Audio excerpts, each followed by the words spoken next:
This next piece is called The Seagull.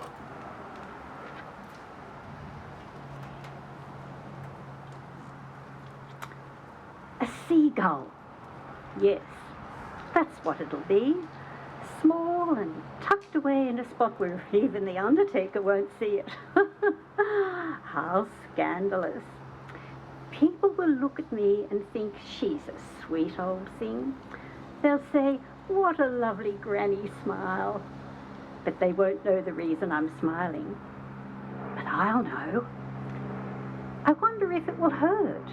I mean, they use needles, don't they? I wonder if they're sterile. Oh, don't try and talk yourself out of it, girl. What does it matter at your age? Besides, it couldn't be any worse than giving birth to our Sally. She was a great big lump of a thing. Almost 10 pounds. I'm not sure what that is in kilos, but I do know she didn't want to come out. Oh no, she'd have stayed in for another month if I'd let her. 20 hours. That's how long it took. And no drugs. I mean, if I can go through that, what's a little tattoo? No, the only thing I worry about is whether they can find a bit of canvas without a wrinkle in it. Can you imagine what Bob would have said? Mind you, he had tattoos himself from his time in the Navy, but he would never have agreed with a woman having one. He was a very traditional man. It's one of the things that drove our Sally mad. She's always been her own woman, even when she was a little girl. Bob would say something, another proclamation from the summit, and she'd be disagreeing even before he'd finished a sentence. Very opinionated, just like her father. They never spoke again after the last big argument. All that yelling and slamming things down on tables, and you know, I don't even remember what it was about. Probably some silly political thing. It usually was. But after that, she'd always checked he was out before she came over, and he'd always called to make sure she was gone before he came home. I told them they were both being childish, but would they listen? Of course not. Bob went to his grave thinking he was right and she was wrong, and Sally wouldn't even go to his funeral. I'm not a hypocrite, Mum. Still, she was a great help afterwards, filling in all the paperwork, and she was brutal cleaning out his closet. Not sentimental at all.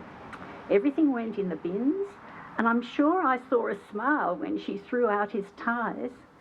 There were so many of them, and they were all blue. For a little while after he died, Sally came over to see me every day. She thought I needed the company. It was so annoying, but I didn't want to upset her, so I said nothing for weeks.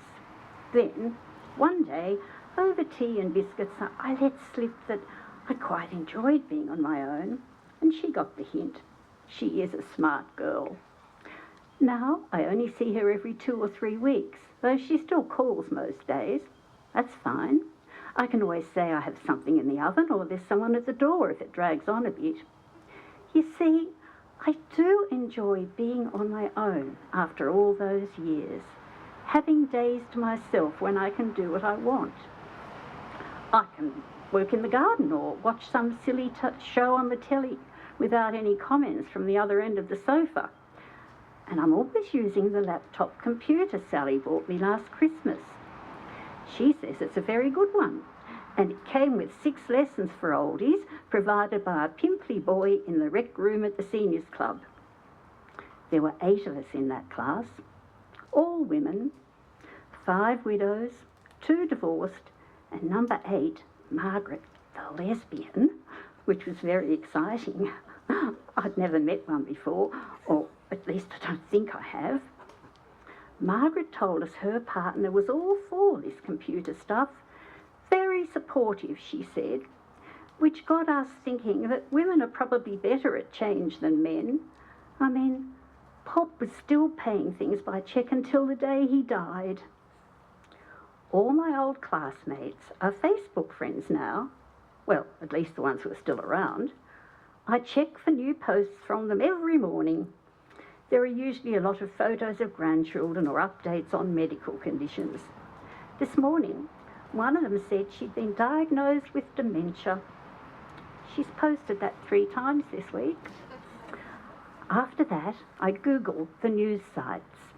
Bob used to get the newspapers delivered, but it's all on the computer now, so I skim the headlines and then flip over to the obituaries.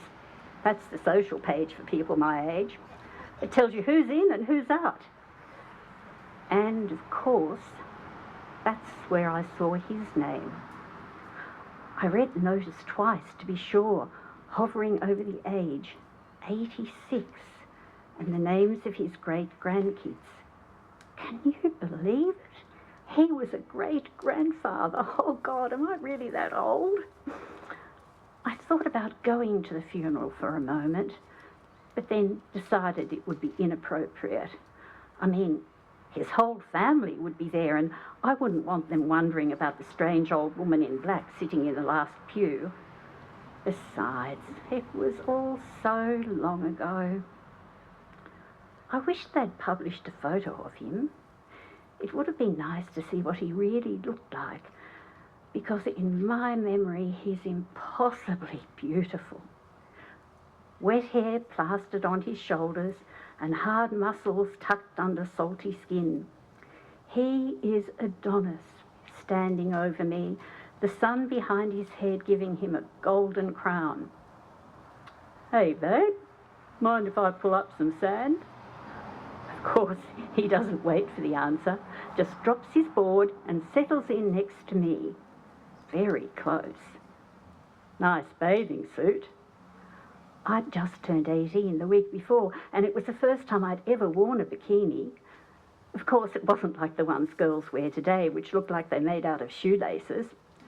My suit had so much material I could have recycled it as a tablecloth. Still, it was daring for the time. And if my father had known I'd worn it to the beach, there would have been a long lecture about what was appropriate behaviour for a young girl and what wasn't. What's your name, babe? Instead of answering, I shiver.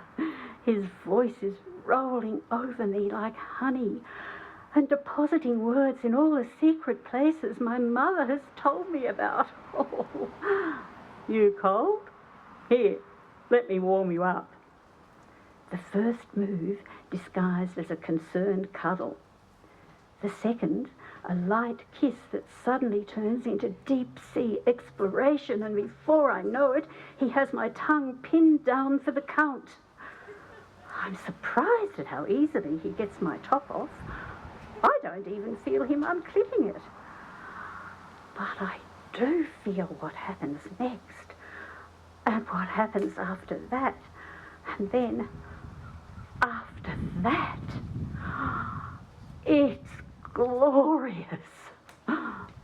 Well, at least that's the way I want to remember it. The truth is that it was quick, and afterwards there was sand everywhere. I mean, everywhere. Got to catch a wave, babe. See you tomorrow. And with that, he pulls up his shorts, picks up his board, and disappears into the sound of the sea. Wham, bam, thank you, ma'am. That's what they say, isn't it? I did come back the next day, and I brought my father's Kodak camera, but he was gone. Moved on to another beach where the waves were better, I suppose. I wasn't upset. I mean, it was just one of those wild moments you have in your life. Well, in my case, the wild moment.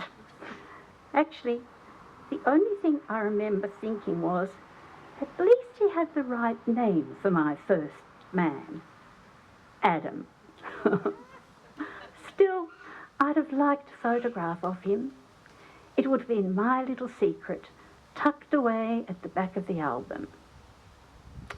Instead, there's a snapshot of a seagull sitting on some driftwood with a soggy chip in its beak that I took on the way home.